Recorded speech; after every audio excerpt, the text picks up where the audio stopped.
The main gap between pro and recreational bettors. Pro bettors, it's crazy to say, but when I started my career as a quant trader, you were forced to learn the math behind trading. Every single thing about options trading, the math behind it, they forced you to learn to invest in your education. And it's kind of the same thing in sports betting. Like the most serious sports bettors, they invest into their betting education. They understand how odds work. They understand how the market works. Sports betting is a market, kind of like the financial market. So a lot of the same concepts that apply to the financial industry apply to sports betting as well. These sharper bettors, the professional sports bettors, are studying. They're really treating this as a job. They're thinking about it from a data-driven perspective, whereas most recreational bettors are just not really thinking about their bets in the first place. They're not line shopping and seeing what book has the best odds.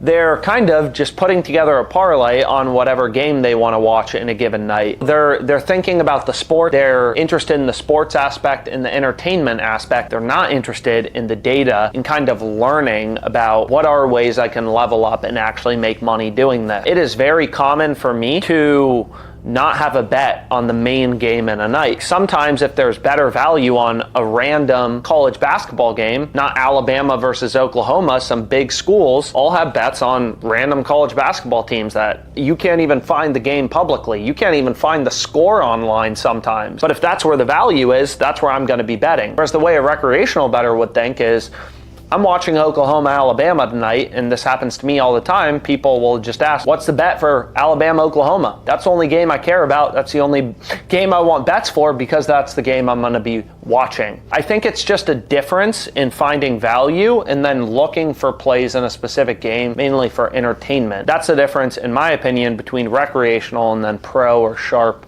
sophisticated bettors, however you want to call it.